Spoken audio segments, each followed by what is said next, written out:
तो जैसा कि मैंने आप लोगों से प्रॉमिस किया था ना कि आप लोगों को आइसोटोप, आइसोटोन, आइसोइलेक्ट्रॉनिक्स, आइसोबार्स ये सब क्या होते हैं इसकी वीडियो मैं जल्दी प्रोवाइड करने वाली हूँ। तो फिर देर किस बात की, इसी वीडियो में उसको डिस्कस करेंगे। इसके साथ साथ एक ही वीडियो में छोटा सा टॉपिक है उसको भी हम कवर अप करने की कोशिश करेंगे। जैसे कि आप लोगों को फाइंड आउट करने के लिए आता है ना एग्जाम में कि इलेक्ट्रॉन्स फाइंड आउट कीजिए, प्रोटॉन्स फाइंड आउट कीजिए, न्यूट्रॉन्स, या फिर ये सब गिवन हो और उसके साथ फाइंड आउट करना हो आपको एटॉमिक नंबर या फिर एटॉमिक मास। तो ये सब आप कैसे करेंगे? और जनरली जो एटॉमिक नंबर होता है वो किस पर डिपेंड करता है? नंबर ऑफ इलेक्ट्रॉन पे, प्रोटॉन पे। वैसे ही मास है वो जनरली किस पर डिपेंड करता है? इसकी वैल्यू हम किसकी हेल्प से एग्जैक्ट फाइंड आउट कर सकते हैं? यही सारी चीजें हम इस वीडियो में डिस्कस करने वाले हैं। तो फिर देर किस बात की, चैनल को सब्सक्राइब कर लो और वीडियो को लाइक करके शेयर जल्दी से कर देना, क्योंकि देखिए मैं अपना प्रॉमिस कर रही हूँ कंप्लीट और बहुत सिंपल सी ट्रिक से, ताकि इसी वीडियो में आपके जिस डाउट से वो क्लियर हो जाए। फर्दर इसके बाद कोई भी डाउट आपको नहीं रहने वाला। फिर भी कुछ भी समझ में नहीं आता है तो you can comment in the comment section, और कोई सजेशन हो तो वो भी दे सकते हो। नेक्स्ट वीडियो किस टॉपिक पर चाहिए वो भी आप बता सकते हो। स्टार्ट करें? ओके। तो अब हम इसको समझते हैं। जैसे कि स्क्रीन पर आप देख पा रहे होंगे यहाँ पर कि हमने यहाँ पर क्या क्या लिया है? Atomic number, atomic mass, electron, proton, neutron, isobar, isotone and isoelectronics को हम कैसे फाइंड आउट करते हैं। तो एक एक चीज़ों को हम क्लियरली, तो एक एक चीज़ों को हम अच्छे से समझेंगे, विद डेफिनेशन समझेंगे। तो this is our first slide. तो पहले हम ये देख लेते हैं कि जो जनरली एटॉमिक नंबर्स होता है वो किस पर डिपेंड करता है। तो नेक्स्ट स्लाइड लेते हैं हम इसके लिए। तो जैसे कि देखा होगा, ये आपको स्क्रीन पर दिखाई दे रहा होगा यहाँ पर, the number of protons present in the nucleus of atom of a particular element is called the atomic number of the element.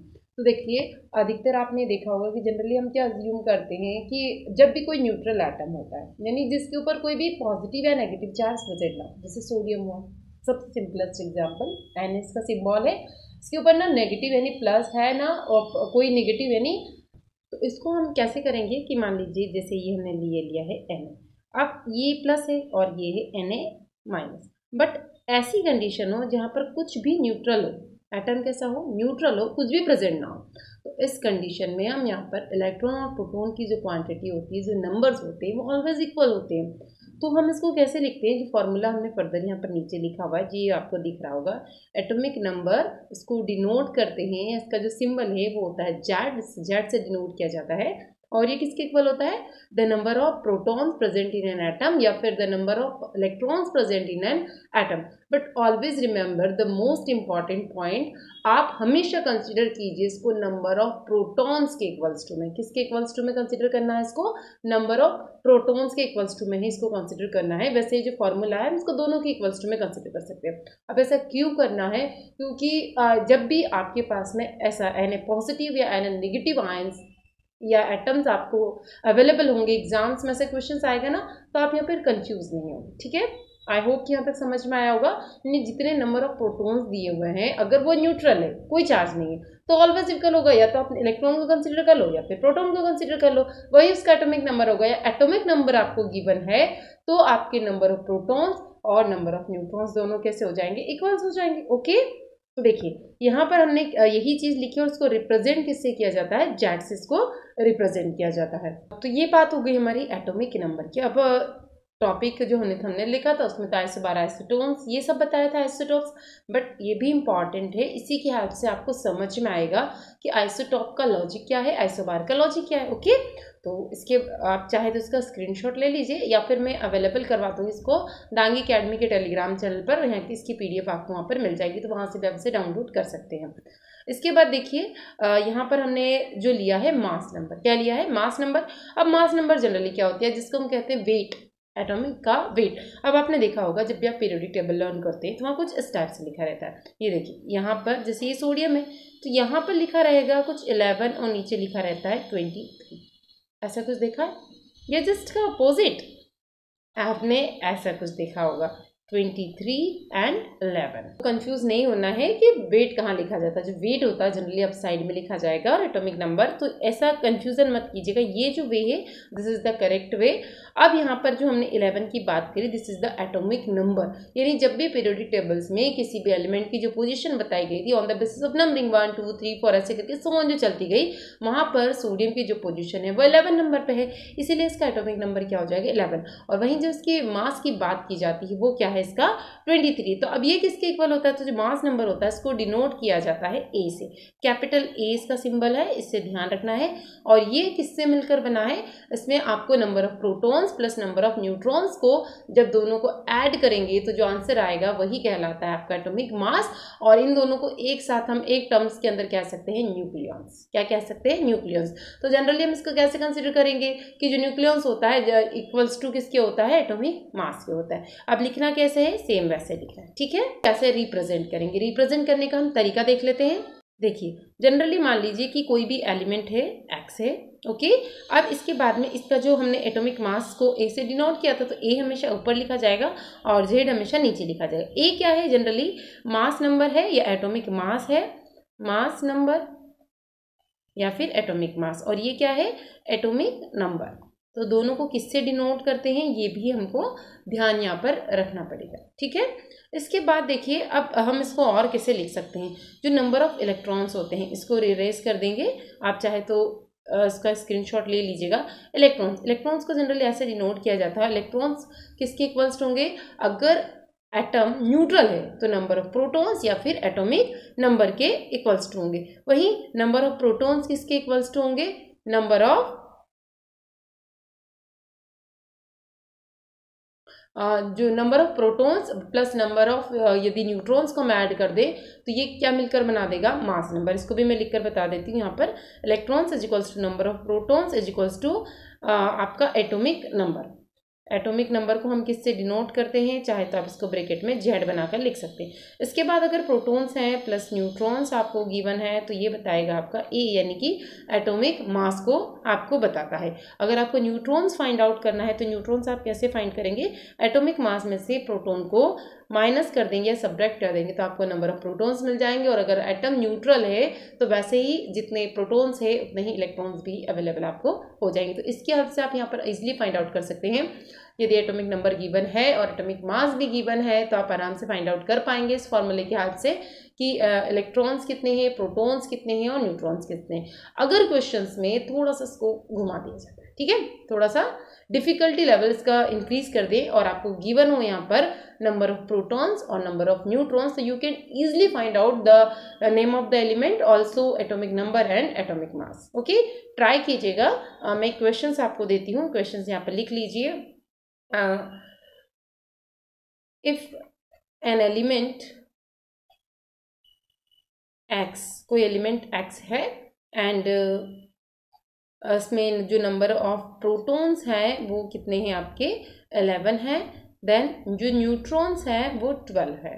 तो फाइंड कीजिए आप यहाँ पर number of electrons, atomic number and atomic mass and also name of the element. Questions को solve कीजिए और answer comment section में मुझे करके बताइए। Atomic number, mass number and name, यहाँ नीचे लिख देते हैं, नेम ऑफ द एलिमेंट, यानी कौन सा एलिमेंट है ये भी आपको मुझे फाइंड आउट करके आंसर्स बताना है कमेंट सेक्शन।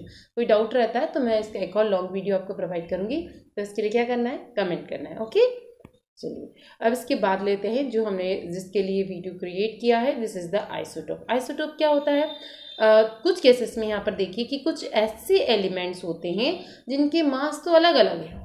अब देखिए पूरी पीरियोडिक टेबल में हर एलिमेंट अलग है, तो generally most of the cases में जो मास कैसे हैं उनके अलग अलग, लेकिन यहाँ पर इंपॉर्टेंट क्या है, एटॉमिक नंबर सेम है। तो ऐसा तो कोई एलिमेंट आपने देखा ही नहीं होगा पीरियोडिक टेबल में, डेफिनेटली नहीं देखा होगा। लेकिन क्या होता है कि जैसे जो हाइड्रोजन है, हाइड्रोजन का जो ऑकरेंस होता है वो 3 टाइप्स यानी 3 फॉर्म्स में जनरली ये प्रेजेंट होता है। और ये जो हम यहाँ पर मास या नंबर्स और ये सब कंसीडर करते हैं ना, ये इसका एवरेज होता है, ठीक है। तो 3 फॉर्म में हमें हाइड्रोजन मिलता है। फर्स्ट हाइड्रोजन जो होता है protium, deuterium and tritium, 3 questions भी आता है आइसोटॉप्स ऑफ द हाइड्रोजन। तो 3 फॉर्म में मिलता है, कौन कौन सा होता है, प्रोटियम, ड्यूटेरियम एंड ट्रिटियम। और तीनों कंडीशन में हाइड्रोजन का जो मास है, वेट है, वो डिफरेंट होता है, बट एटॉमिक नंबर तो वह नहीं होता है। That's why it is called isotope of hydrogen. Okay, same वैसे ही क्लोरीन का भी होता है। क्लोरीन का एटॉमिक नंबर 17 है, बट इसके जो मास होते हैं वो डिफरेंट होते हैं, और जो मास हम पीरियोडिक टेबल में पढ़ते हैं वो होता है एवरेज एटॉमिक मास। ठीक है, तो यहाँ पर देखिए हाइड्रोजन का मैंने तीनों मेंशन किया है, जेड से इसको डिनोट कर रहे हैं, एटॉमिक नंबर 1 है, और इसके अंदर जो प्रोटॉन्स है ना वो ओनली कितना है, 1 है। इसके बाद देखिए प्रोटॉन नंबर सेम है, इसीलिए मैंने आपसे कहा है कि जब भी आप एटॉमिक नंबर को कंसीडर करें तो on the basis of number of protons हमें करना है, ताकि हमारे आंसर की एक्यूरेसी बनी रहे। उसके बाद देखिए, उसके बाद ड्यूटेरियम आता है, एटॉमिक नंबर 1 है और मास इंक्रीज हो गया। यहाँ पर भी एटॉमिक नंबर 1 है, लेकिन मास जो है वो इंक्रीज हो गया। अब इसे कैसे लिख सकते हैं हम, हाइड्रोजन है P, यहाँ पर अगर हम लिख रहे हैं तो मैंने आपसे बताया था मास हम कहाँ लिखेंगे, 1, तो 1 and 1। जो दूसरा है ड्यूटेरियम है, यहाँ पर आ जाएगा 2, 1, और ट्रिटियम है, इसका मास हो जाता है 3 एंड यहाँ पर हो जाता है 1। इस तरह से इसको हम आराम से सॉल्व कर सकते हैं। ठीक है, और ये कितना कितना ऑकरेंस नेचर में प्रेजेंट होता है वो भी यहाँ पर बताया गया। फिर इसके राउंड फिगर में ऑन द कितने परसेंट ये प्रेजेंस है उसके बिहाफ पर ही इसका एवरेज मास निकाला गया है, डायरेक्ट एवरेज मास यहाँ पर नहीं निकाला गया है। अगर आपको सीखना है कि ये मास कैसे निकाला गया है, जो पीरियोडिक टेबल में 1.00 करके हमें दिया है, तो नेक्स्ट वीडियो में मैं भी इसको बताने की कोशिश करूँगी। ओके, इसके बाद देखिए आइसोबार। आइसोबार मतलब जस्ट इसका अपोजिट होता है। यहाँ पर क्या होगा, जो मास होते हैं ना वो सेम होते हैं। ढूंढिएगा पीरियोडिक टेबल में, ये आसानी से अवेलेबल है और मिल भी जाएगा। मास इनके सेम है, ठीक है, जो बड़ा नंबर से ना वो सेम है, लेकिन जो एटॉमिक नंबर है वो डिफरेंट है। अगर एटॉमिक नंबर ही डिफरेंट है तो जो एलिमेंट है ना वो भी डिफरेंट है। अब कैसे है देखिए, यहाँ पर मैंने एक आपके लिए कैप्चर भी किया है, ऑर्गन है, डिफरेंट एलिमेंट, पोटेशियम, के फॉर पोटेशियम, और Ca कैल्शियम है यहाँ पर। तो तीनों के देखिएगा यहाँ पर क्या है, एटॉमिक नंबर 18, 19 और 20 डिफरेंट है, बट मास देखिए 40, 40, 40 बिल्कुल सेम है। तो यहाँ पर फिर मैंने इसको फर्दर क्लासीफाई भी किया है, इसमें प्रोटॉन कितने हैं, इलेक्ट्रॉन कितने हैं, न्यूट्रॉन कितने हैं। तो अब यहाँ पर देख सकते हैं आप, प्रोटॉन कितने हैं, 18 है, प्रोटॉन 19 है, प्रोटॉन 20 है। क्यों है, एटॉमिक नंबर जैसे बढ़ रहा है, because all the atoms are neutral in condition. तो जैसे जितने प्रोटॉन्स हैं उतने ही इलेक्ट्रॉन्स हैं, लेकिन नंबर ऑफ न्यूट्रॉन्स क्या हो रहे हैं, धीरे धीरे इंक्रीज हो रहे हैं। तो कैसे लर्न करेंगे आइसोटॉप्स को, एटॉमिक नंबर सेम रहेगा, टोपी सेम है, टोपी सेम है, और क्या है, वेट डिफरेंट है। ठीक है, अब बार है, भार मतलब भारी है, भैया हमारा जो भार है ना, हम जितने भी भारी, लेकिन हम सब भारी भारी बराबर हैं। जो हमारा भार है, कहते हैं ना, ये भी इतना ही भारी, ये भी इतना ही भारी, ये भी इतना भारी, तीनों भारी, लेकिन एलिमेंट्स क्या से हैं, डिफरेंट है। तो ये छोटा सा ट्रिक है, याद रहे, याद रख लीजिएगा। ओके, तो ऐसे हम इसको लर्न कर सकते हैं। आइसोटोप और आइसोबार जनरली एक दूसरे कैसे होते हैं, अपोजिट्स होते हैं। इसके बाद देखिए एक और टर्म आती है आइसोटोन्स, रेयरली पूछते हैं लेकिन सिलेबस में है तो हम पढ़ लेते हैं। आइसोटोन्स कैसे होते हैं, डिफरेंट एलिमेंट होते हैं जिनके अंदर न्यूट्रॉन्स सेम होते हैं, उनको आइसोटोन्स कहते हैं। अभी तक हमने एटॉमिक नंबर और मास की भी आपकी बात की थी, अभी हम बात करें atoms are elements also different, but neutrons जो होते हैं इनके वो सेम से होते हैं। न्यूट्रॉन्स मतलब देखिए, अब यहाँ पर फिर हमने लिया है सिलिकॉन्स लिया, हमारा फॉस्फोरस लिया है, सल्फर लिया है, इसमें देखिए एटॉमिक नंबर डिफरेंट है, एटॉमिक मास भी डिफरेंट है।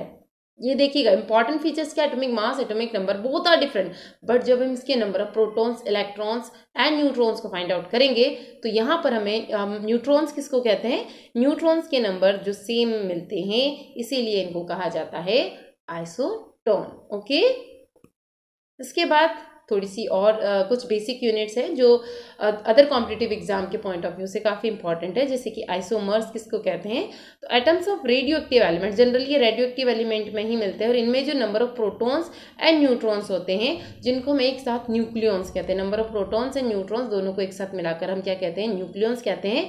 ये सेम होते हैं, इन्हीं को कहा जाता है आइसोमर्स। इसके बाद होते हैं आइसोटर्स। आइसोटर्स भी क्या होते हैं, molecules of different substance which contain the same number of atom, atoms कैसे हैं, सेम है, and same total number of electrons. Okay, number of electrons इसके अंदर सेम रहेंगे, इनको कहा जाता है आइसोटर्स, और इनकी फिजिकल प्रॉपर्टीज भी जनरली सेम ही होती है। बाकी इनके अंदर नंबर ऑफ न्यूट्रॉन्स डिफरेंट हो सकते हैं, नंबर ऑफ इलेक्ट्रॉन्स इनमें सेम होते हैं। तो फाइंड आउट करने की कोशिश करेंगे हम कुछ एग्जाम्पल से।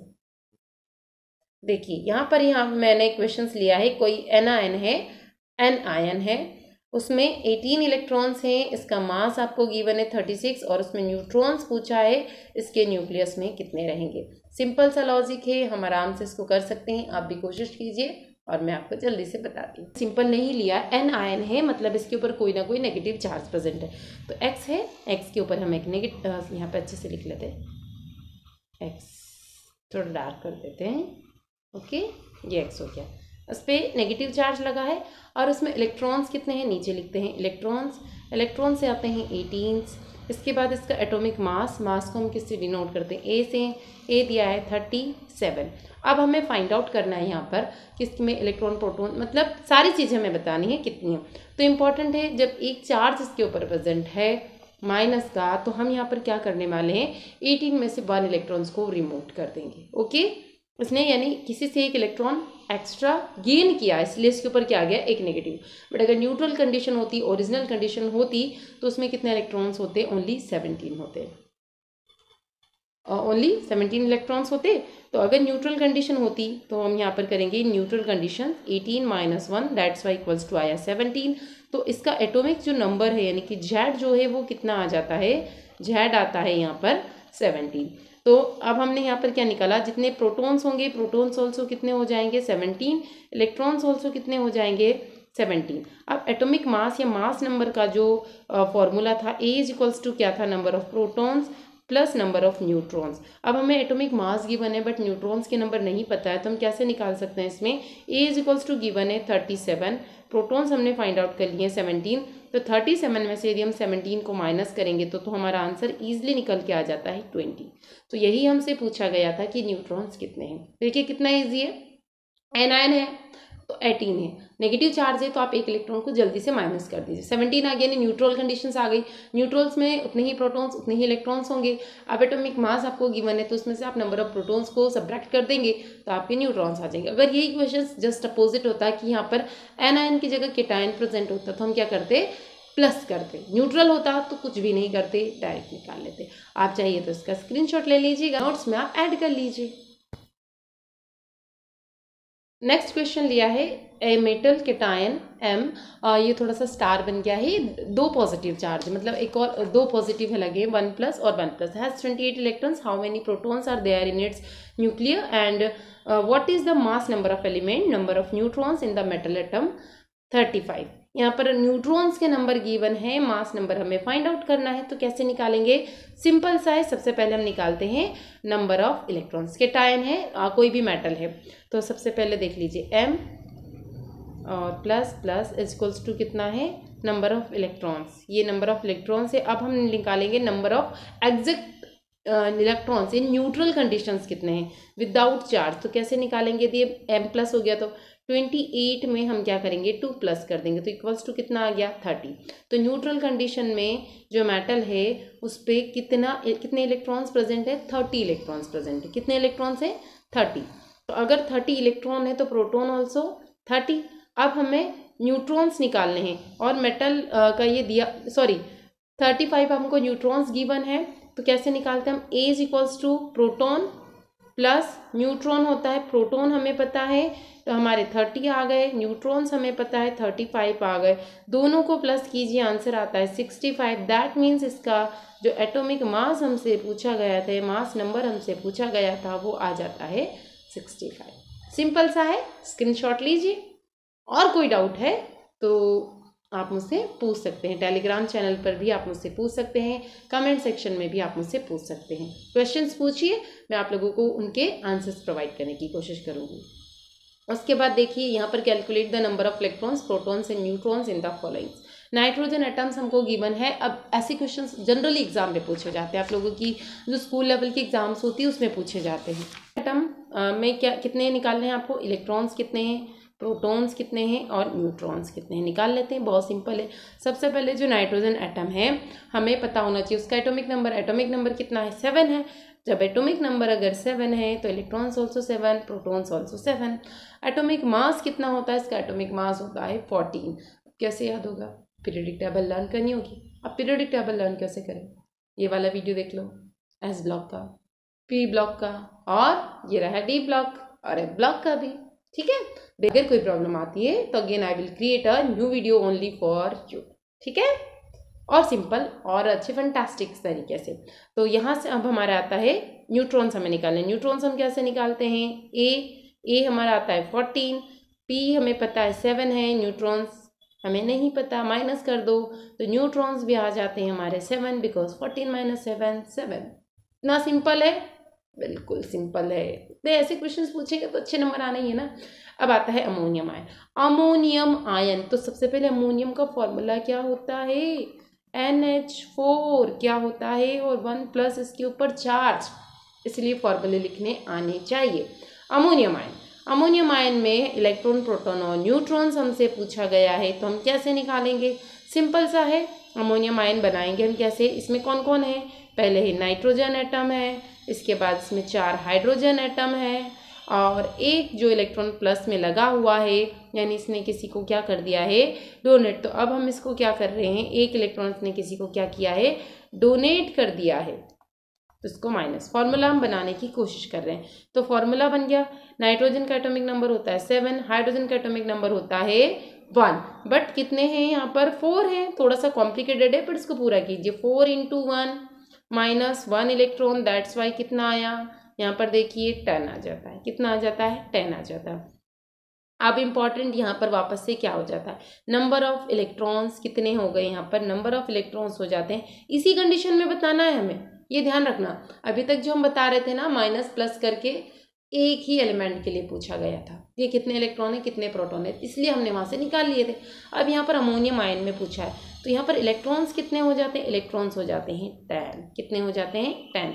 अब प्रोटॉन्स कितने हैं, प्रोटॉन्स निकालो। प्रोटॉन्स निकालने के लिए भी यही फॉर्मूला लगाएंगे, लेकिन इसने डोनेट सिर्फ क्या किया है, इलेक्ट्रॉन के लिए। स्टार्टिंग में मैंने आप लोगों के एटॉमिक नंबर की जो डेफिनेशन बताई थी ना, कि प्रोटॉन से करना, इसीलिए बताई थी कि इसने इलेक्ट्रॉन को डोनेट किया है, प्रोटॉन को थोड़ी किया है।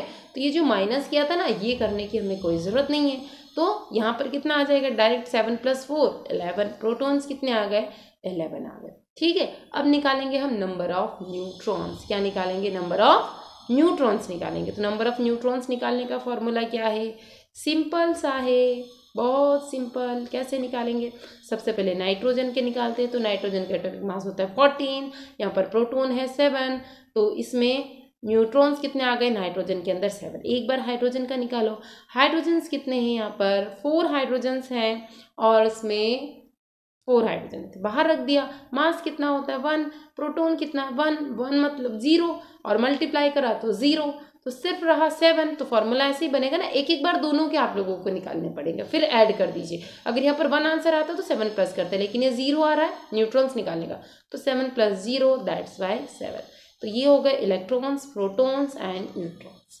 ठीक है, सिंपल सा तरीका।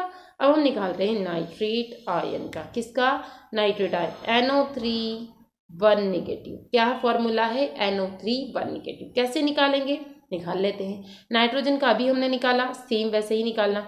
बट इस पर चार्ज कैसा प्रेजेंट है, नेगेटिव है, मतलब इसने किसी से गेन किया, एक्सेप्ट किया है, तो इंक्रीज हो गया है नंबर ऑफ इलेक्ट्रॉन, प्रोटॉन नहीं सिर्फ इलेक्ट्रॉन।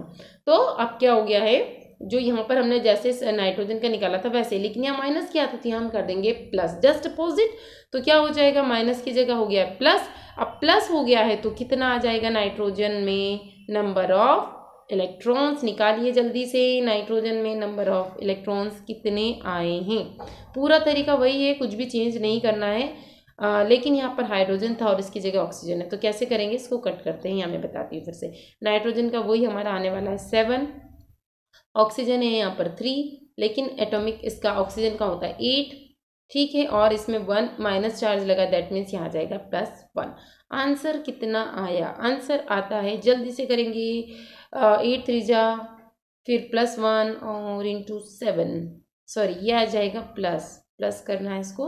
आंसर आएगा इसका 32, यानी कि जो नंबर ऑफ इलेक्ट्रॉन्स है वो कितने हैं, 32 हैं। लेकिन प्रोटॉन्स कितने हैं भैया, प्रोटॉन्स में थोड़ी कोई चेंजेस आए, प्रोटॉन थोड़ी लिए इसने किसी से, तो जस्ट एक कम कर दो, तो एक प्रोटॉन्स हो जाएंगे 31। अब न्यूट्रॉन्स कितने, न्यूट्रॉन्स की बारी आई, तो न्यूट्रॉन्स निकालने का सिंपल सा तरीका, नाइट्रोजन का होता है 14 में से आपके यहाँ पर 7 क्या हैं, 7 इसमें होते हैं प्रोटॉन, तो माइनस कर दो, कितना आया न्यूट्रॉन, 7 आ गया। ओके, इसके बाद में प्लस क्या करना है, हमें प्लस करना है ऑक्सीजन के प्रोटॉन, ऑक्सीजन टोटल 3 है, ठीक है। 8 इसका एटॉमिक क्या है, सॉरी इसका एटॉमिक मास होता है 16। प्रोटॉन कितने होते हैं न्यूट्रल कंडीशन में, ऑक्सीजन में जब भी न्यूट्रॉन निकालना है तो इससे पहले वाली जो ट्रिक हमने यूज करी थी ना, एक एक एलिमेंट में नंबर ऑफ प्रोटॉन्स को माइनस करते जाएंगे, किस में से, एटॉमिक मास में से न्यूट्रॉन्स निकल जाएंगे। टोटल गेन कर दीजिए, कितना बचा, 8 बचा, तो 3 × 8 कितना आया आंसर, जल्दी से बता दो भैया। 8 3 जा 24 + 7 अगेन 31, ये आ गए आपके न्यूट्रॉन्स। ऐसे निकालते हैं, आ रहा है ना समझ में, आयंस की कंडीशंस में हम कैसे निकालते हैं, तो ये आयंस की कंडीशन में हम कैसे निकालते हैं, ठीक है। तो मैंने एक बार पॉजिटिव आय के लिए और एक बार नेगेटिव के लिए दोनों की एग्जांपल आपके लिए इंक्लूड किए हैं। और कोई डाउट है तो कमेंट कर दो, बहुत सारे एग्जांपल्स डेफिनेटली मैं प्रोवाइड करूंगी आपको नेक्स्ट वीडियो में। ओके, ऐसे ही आयंस वाले नेगेटिव पॉजिटिव्स के हम बहुत सारे एग्जांपल्स करेंगे, जिससे और अच्छी प्रैक्टिस हो जाएगी। तो मिलते हैं नेक्स्ट वीडियो में, ठीक है। जब तक ध्यान रखना, एग्जाम्स आने वाली है। Okay, bye.